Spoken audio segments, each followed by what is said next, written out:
Abonnez-vous à la chaîne pour voir les dernières vidéos.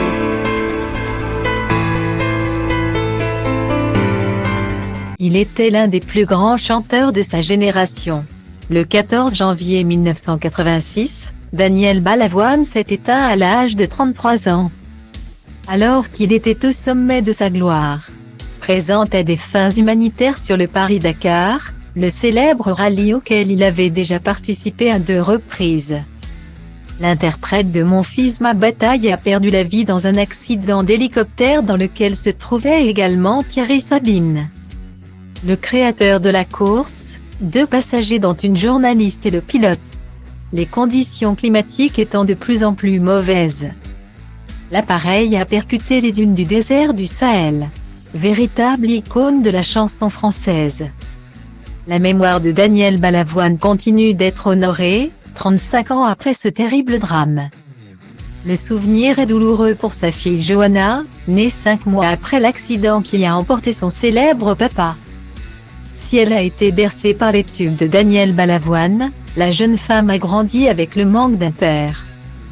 Un vide qu'elle a tenté de combler en tombant dans les addictions, c'est le récit poignant qu'elle livre dans la bande dessinée Les Lions endormis. J'avais 16 ans, j'ai pris un petit boulot dans la restauration et là, on m'a proposé de l'ecstasy. De la cocaïne. Ensuite j'ai continué en pensant m'amuser. J'étais une jeune femme complètement déséquilibrée.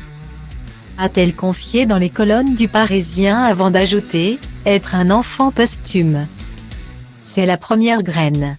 Mais ce n'est pas seulement cela. Je suis construite sur ce traumatisme.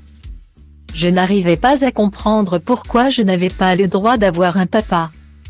À cause de cette absence, je n'ai eu aucune limite. Mais c'est aussi l'image de son père qui lui a donné la force de s'en sortir. Je me suis dit que je ne pouvais pas continuer à mentir comme ça. Vivre dans cette illusion.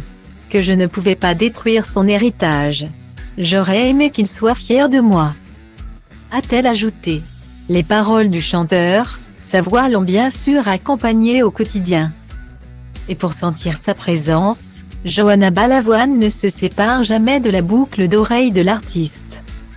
Depuis 21 ans, les chansons, c'est bien mais là, c'est un bout de son intimité.